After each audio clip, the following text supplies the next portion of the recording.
I feel like networks in the future are going to be focused on making agency owners better entrepreneurs.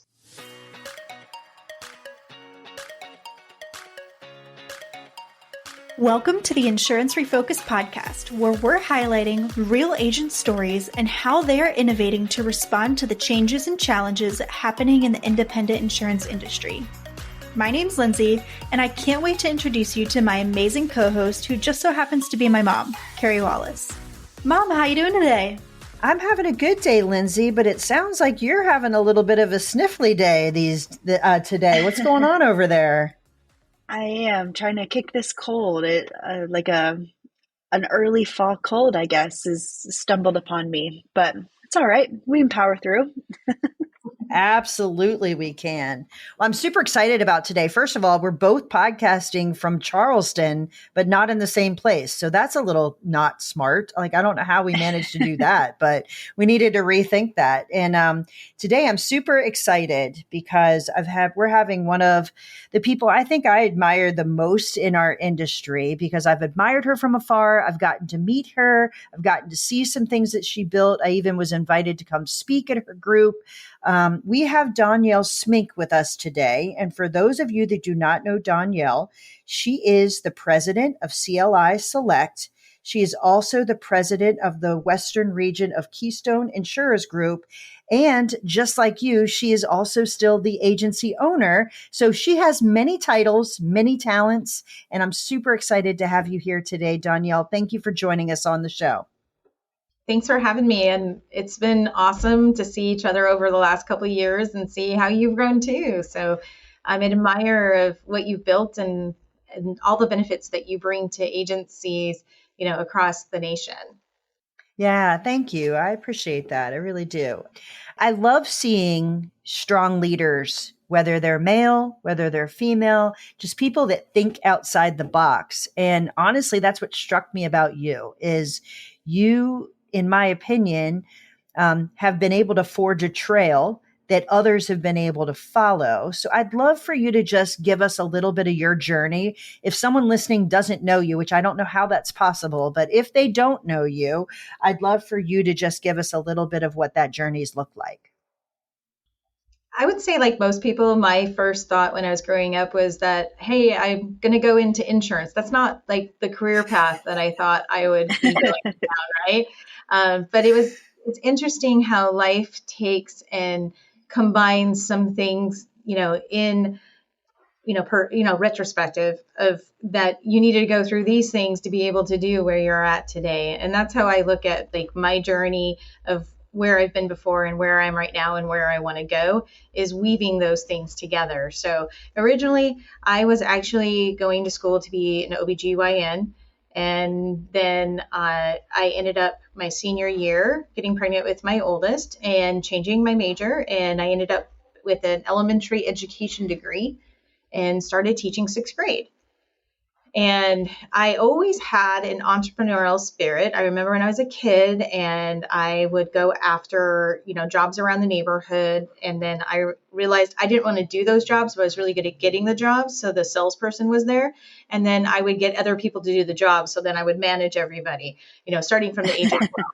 And so I did various things when I was growing up being an entrepreneur. One of the things that I did to get me through college is that I had an event company. And so I was a teacher and I did events on the weekend.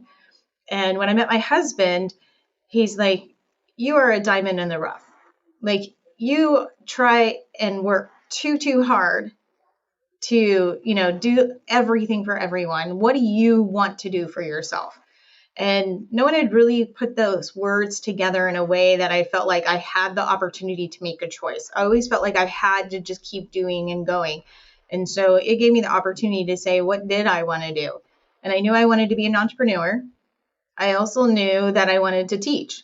So those two things needed to combine somehow. So it was either going to be real estate, mortgages, or insurance.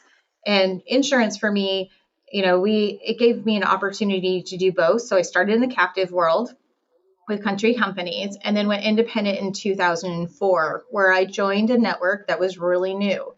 And back in the day, networks that wasn't something that you joined. And independent, especially out where I'm at in Arizona wasn't very popular.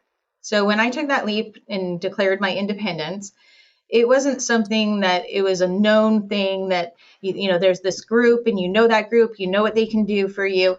It was more of, I believed what Ken Walters, who started CLI for us, could provide for us. But I also was in my 20s and told him that someday I'm going to leave and I'm going to do exactly what he's doing, and all the ego out there and in the way, but also gets you moving forward. So it has its good points. It also can get in the way of listening sometimes. So that's one of the things I learned.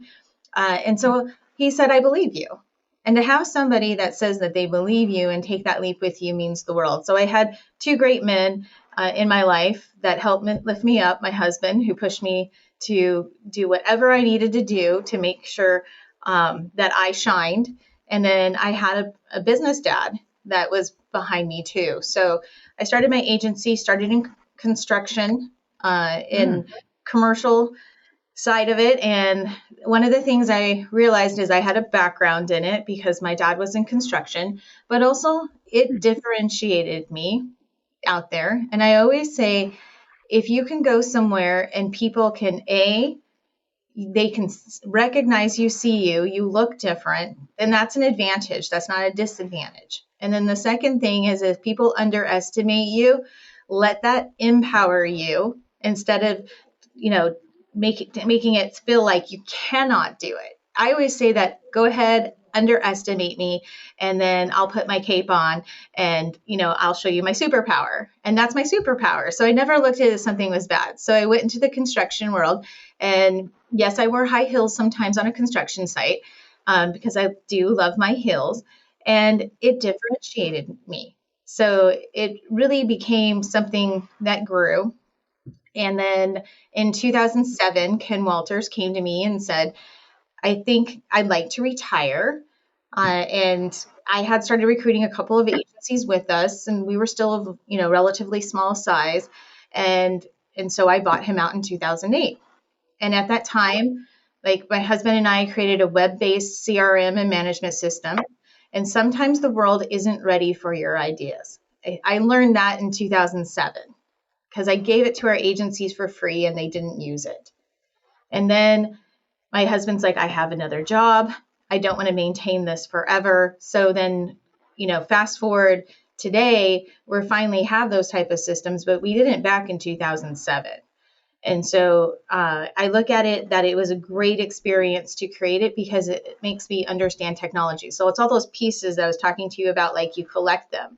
Like I was a teacher, I was an owner, I was somebody that built technology. So I understood what it took to build that technology. So now as I interface with technology companies, I'm able to, be able to work with them well. So we continue to grow. I continue to own my agency as a member of the group as well, which I feel like is really unique.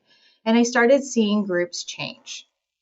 I started seeing that there was a lot more attractiveness to becoming a part of the group. The carriers were a lot more comfortable with groups, but I also saw that we needed to change faster than we were changing, and we needed to bring more benefits to our agencies for them to be able to compete. So that's when we started going, how do we create this road? And we titled it The Road to 200. And the thought process behind it was, if we had 200 agencies, what could we provide for them as far as resources? So we started creating documentation teams that they could use. We started creating a tech expert to help them understand their tech stack. We had a team member that came on that started helping them understanding their brand. So we started creating these items. And last year, I had the opportunity to talk with, actually almost 2 years ago now, with Keystone Insurers Group. And we were talking at a conference about claims management because that was the next thing on our road to 200. We wanted an expert in claims because agency owners are not claims experts. Sure. And so we wanted to be able to provide them that type of support. So last year we combined with them and merged with them to be a separate subsidiary for CLI Select, so that we could utilize some of the business resources that they had, like risk management.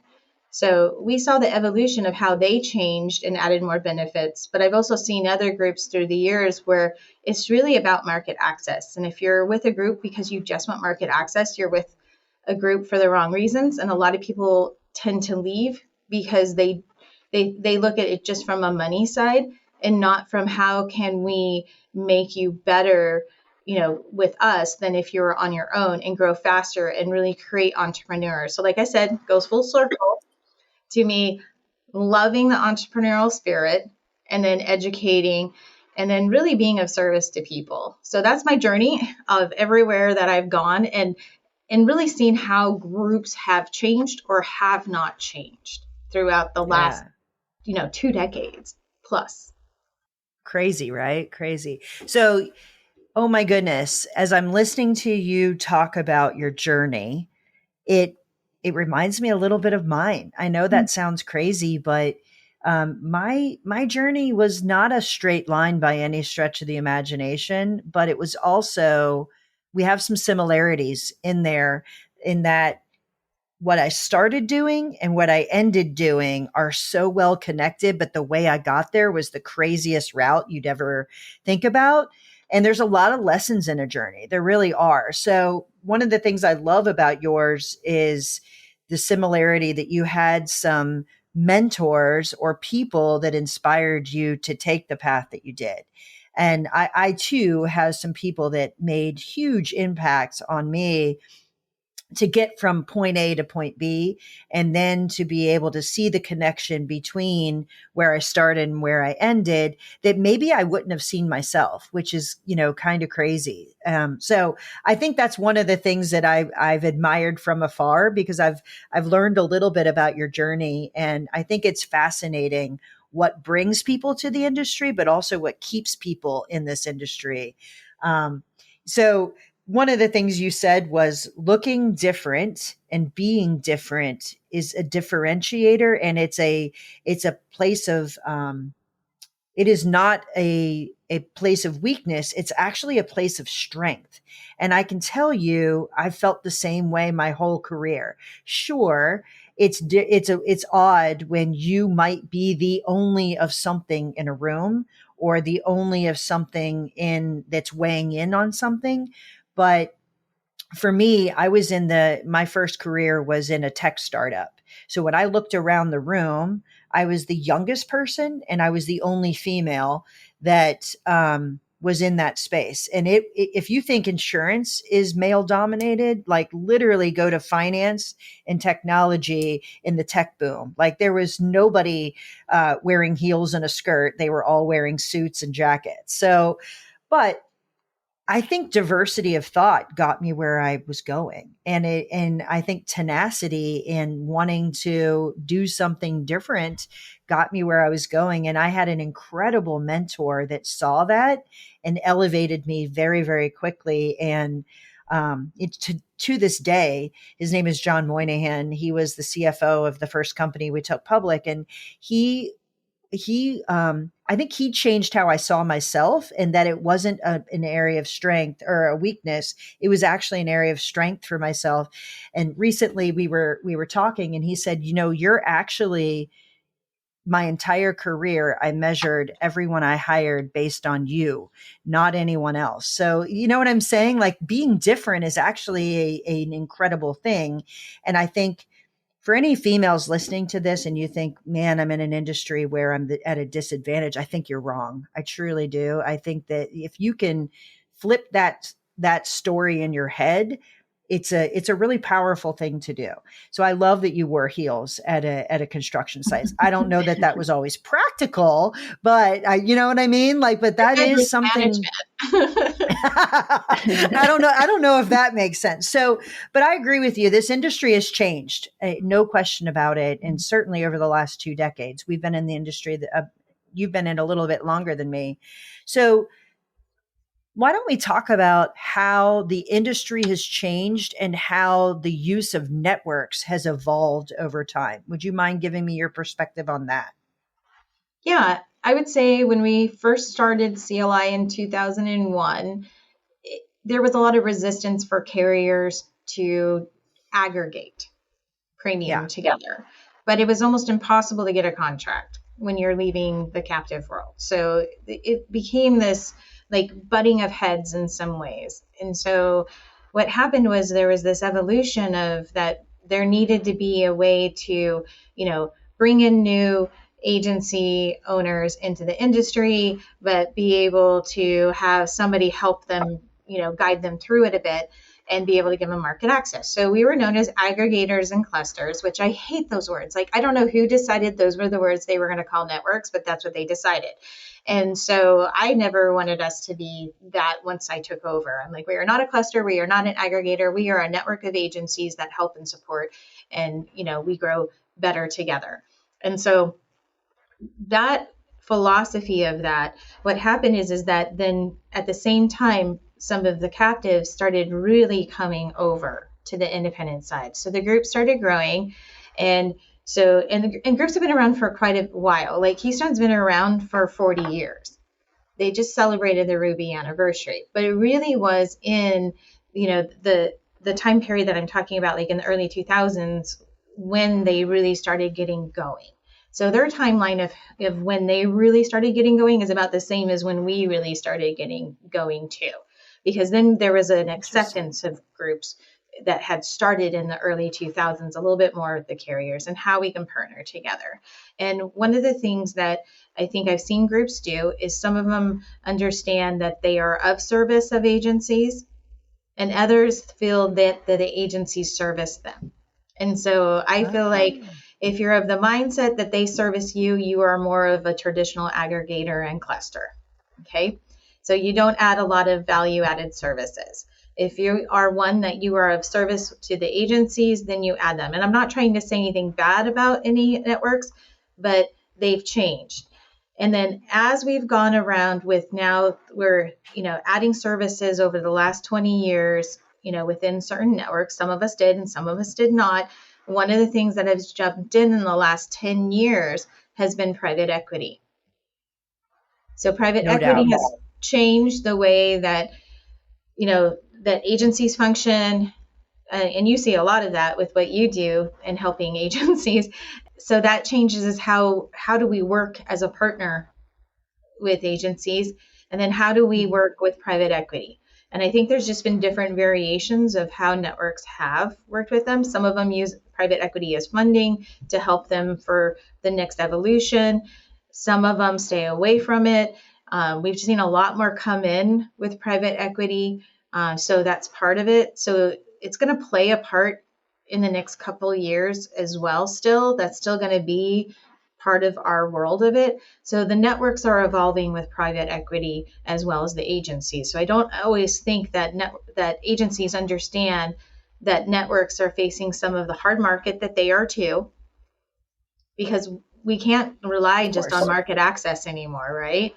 But we're also pressures of leverage matters, and having financials matter so that you can back it up and support the agents. And so we're contemplating as networks the same things agency owners are too. And so you're seeing some of that. I see where have we been before as a networks, and traditionally being clusters and aggregators, to where we are right now. And then I always try to say, where do I think it's going to go?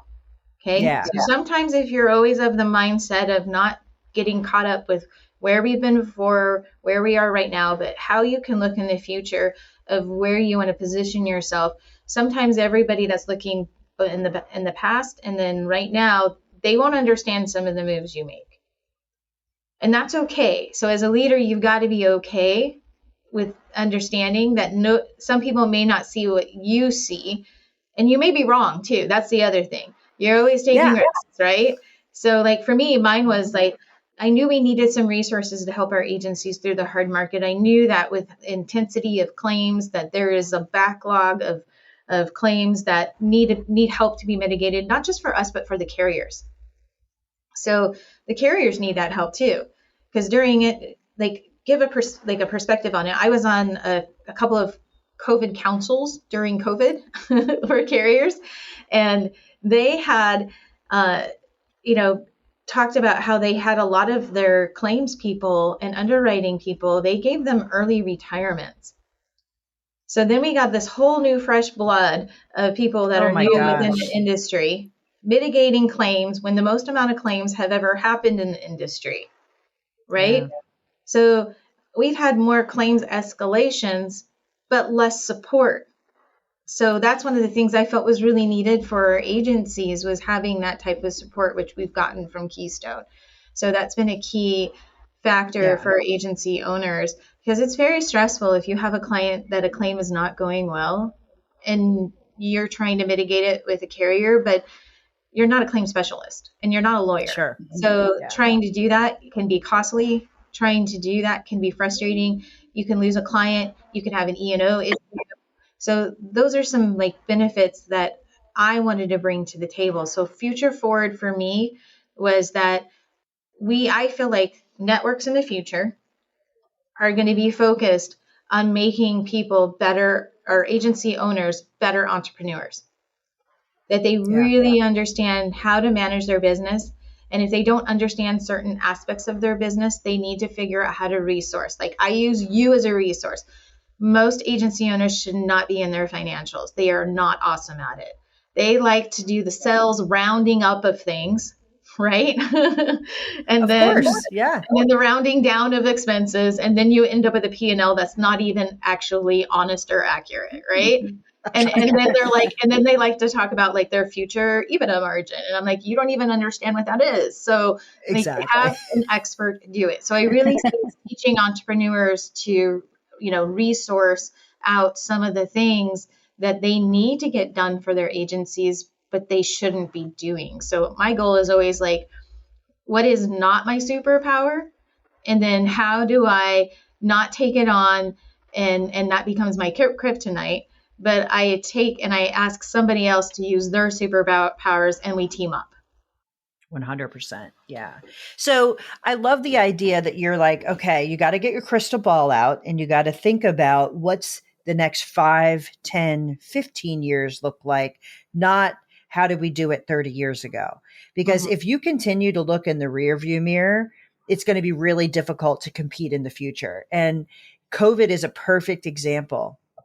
Nobody in the world, thought we were going to have COVID, and nobody even remotely thought about the ramifications of COVID, especially in the first couple of weeks when everybody thought this is going to go away. But it's changed how people do their work, where people do their work. It changed the dynamic inside our industry because there was this lull. And there was this really change in a lot of different industries and a lot of different needs. And then all of a sudden what came behind it when the economy changed, like it was a crazy catalyst for change. And if you were not nimble, it was either your best year or your absolute worst year, but there was very little middle ground. So if you weren't ready with technology, if you weren't ready to think about remote work, if you were not ready to think about changing your approach, it made it super difficult. But what's really interesting is we've not swung the pendulum all the way back. It's a matter of now, where are we going to go with how risks are changing, what technology is going to do. Like adopting technology is no longer a maybe, it's a must in order to compete with other agencies, or you will eventually have difficulty competing and potentially be acquired by those agencies that continue to grow and thrive. Like, I don't know another way to say that. And that sounds super harsh, but that's the reality of what's happening in our industry. So being part of a network where you have a community gives you some opportunity to expand your abilities to either grow by acquisition, to grow in, but to learn from each other and go through this journey together where, like, for instance, my crystal ball doesn't look anything like Lindsay's crystal ball. Like her perspective on the industry is nothing like yours or mine, Dawnyel. She sees it from a different perspective. And if we're being real, she's got a longer future in this industry than both of us. So the diversity of thought is incredibly important to make that journey make sense. But it does take some people that are willing to ask themselves the hard questions to figure out What should a network provide? What should agents be asking of a network? What should networks be asking of agencies in order to make sure that the relationship makes sense? It's no longer what can you do for me? It's what can we do together, right? And I think that's a differentiator big time. Yeah. Oh, absolutely. I think coming together as a team is vital, Yeah. and understanding like we are a resource for them as a team member, as a team player.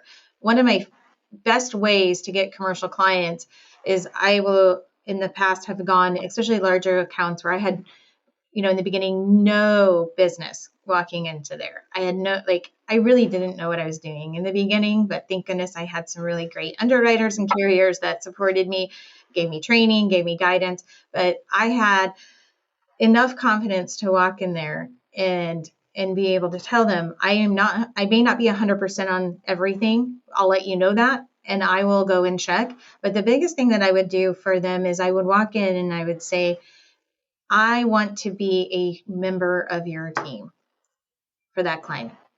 Now, you're going to pay for insurance and you're going to make changes as a business owner that are going to impact your insurance.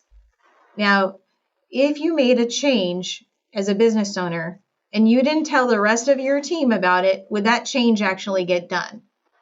Would your business thrive and survive? No, it would not. No. So you cannot treat me not like a team member.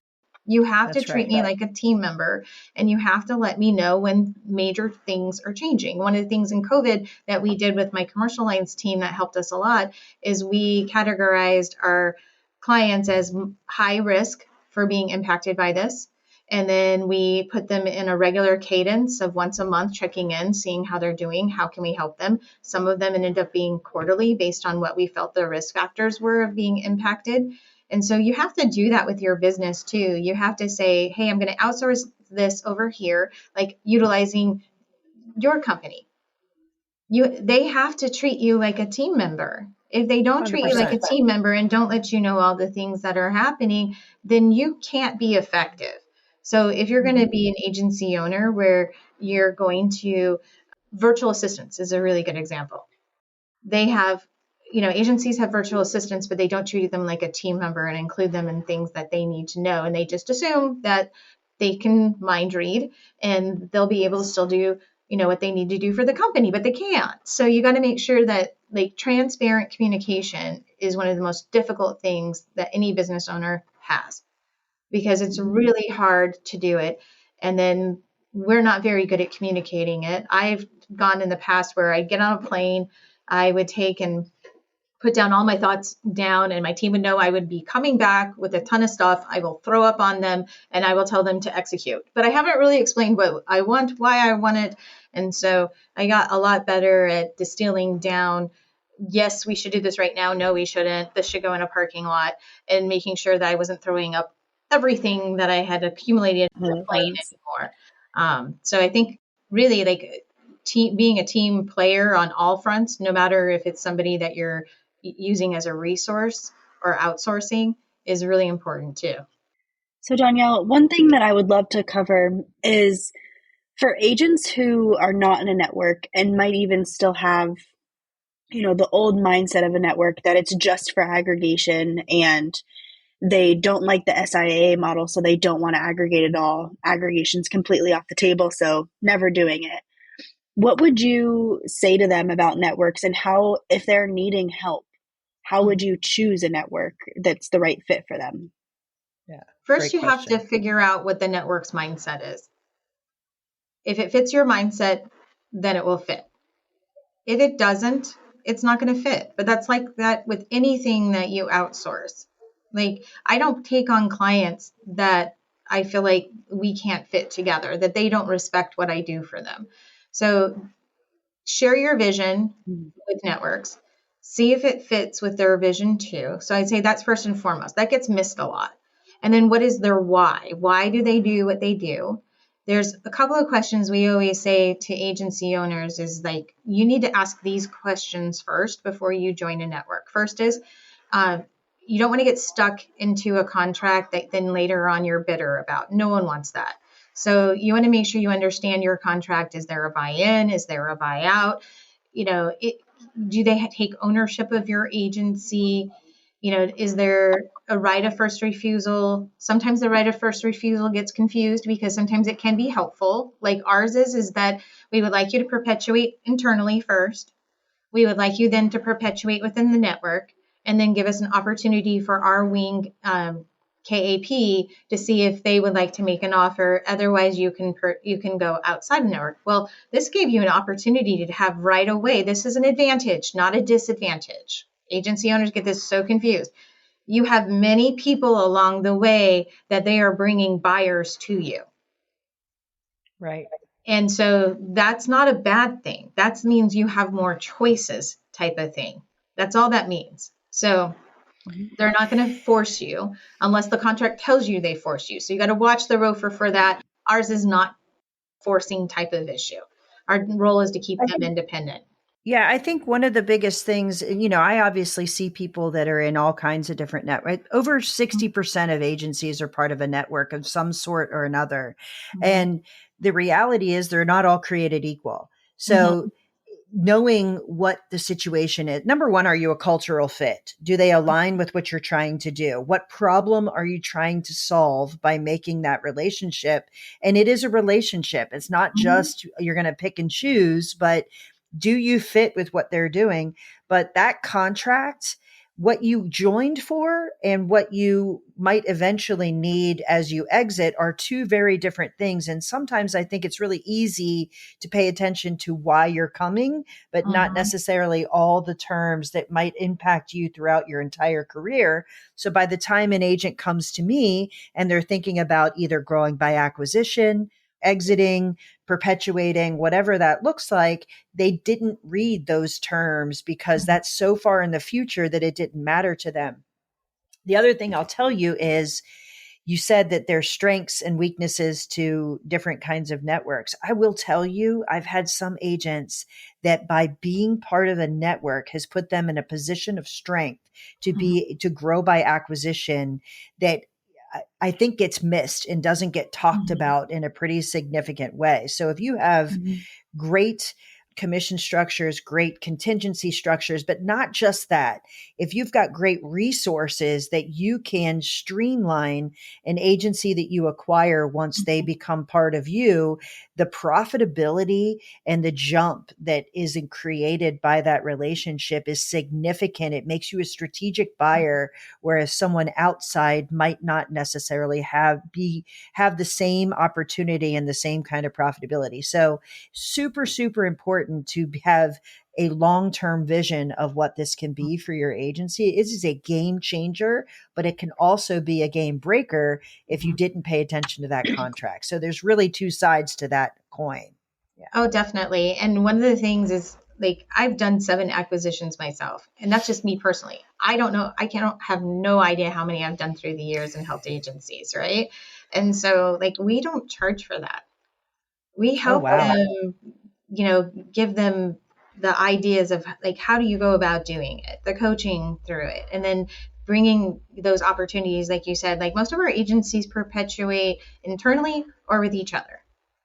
A majority of them do. And so we can help line that up. We can help line up if they're looking at selling in the next couple of years. We tell them, you need to get your book ready. You need to prepare and understand what your book should look like when you do go to the marketplace. And those are things that we're setting them up, not because we're getting anything out of it. We get this much from them. They get zero, no dollars from the sale of their book of business. But I've seen it go wrong. I've done it wrong. I've done acquisitions poorly, but I've done some acquisitions where I bought it for a carrier access sometimes, that I could bring that carrier into the network. I've also done acquisitions where I knew that their commissions were 5 points less than ours, but I'm not going to put that into the sell. They don't need to know that, right? Or I know that this is a carrier that we typically, are able to obtain decent profit share. Well, that's in my metrics in there when I'm doing, my overview of an agency when I'm doing acquisitions. So those are things that you look at. Because like you said, you use the leverage. For me, business is leverage. Where can you get your leverage And then how do you use that leverage? If you have leverage, and this is like, I see a lot of agencies that do this, even in our group, they don't use the leverage they have with us as much as they should, because they don't have that relationship with leverage. Mine is always we have this leverage, we should utilize it. I have really good relationship with carriers because they're a partner for us first and foremost. But secondly, it creates that leverage point where if I ask for something, I'm not the person that's asking and never giving anything. So I do a lot of counsel work because I'm invested in them. And so then they are invested in me. So leverage needs to come in a both way thing. You can't just be the one agency owner that's part of a network that never attends anything, but wants all of the good stuff and never engages or helps another agency, and you want all the good stuff. Guess what? You're not high on my priority list of people to help. Right. Of course not. Yeah. It's a relationship. Mm-hmm. Yeah, no doubt. Well, I think that there's a lot to think about when you partner with anyone. And if you're not committed for the entire experience, then it might not be the right network. The one thing I can say is when I first started in this industry, which is about 16 years ago, the landscape of what the opportunity was out there was not the same as it is today. There's more choice today than I think there's ever been, but they're also more choosy today than they've ever been. There's a lot of, there's two ways to go with that. So if someone is thinking about this and they want to talk to someone who's been through it, who's clearly passionate about it, Dawnyel, I would love if you would provide how someone could get a hold of you, because I think you'd be an incredible mentor to anybody who's thinking about this decision. Well, I appreciate that. And I actually do a lot of that. I think when last year we had put together in 2022, we put together that I had talked to 300 agency owners. Okay. Wow. About trying to make this decision. And that was just me, not my team. That was just me. Wow. Now, did 300 people join us? No, they did not join us. But I appreciate that people know that I'm going to tell them this is how this works. You need to find your fit. Sometimes I'm a fit, sometimes I'm not a fit. And we go through and we go down that journey together. And so and then most of our referrals actually come from agencies that are not with us. Unfortunately, a lot of them are stuck in a contract they wish they hadn't signed when they first started off. They planned for them starting off, not for planning for being successful. So I'm always like, start off and be successful. So the best way to reach me is I have a website. It's my first and last name. So it's DAWNYELSMINK.com. And it has information about me, and you can reach out through there. And I'd love to help people. That's my goal. My goal is to help entrepreneurs succeed, be in the place that they belong culturally and financially, and then not just for today, but also for the future. So if I can be a small part of it, like that's a win, and that's exciting for me. Does that mean they have to be a part of our network?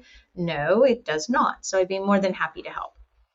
I love that. Well, thank you so much for coming on and being our guest today. I've been long awaiting the conversation with you, and I think that anyone listening got a great deal from what you had to share. So thank you for being our guest. Thank you. Thanks so much for tuning in to the Insurance Refocused podcast. If you enjoyed the episode, please be sure to hit subscribe and leave us a review so you'll never miss us. Want to learn more about how Agency Focus can help you grow your agency? Head to agency-focus.com or email Carey directly at carey@agency-focus.com. If you need to get in touch with me, feel free to shoot me an email at lindsay@agency-focus.com. Thanks so much for tuning in. We'll see you next week.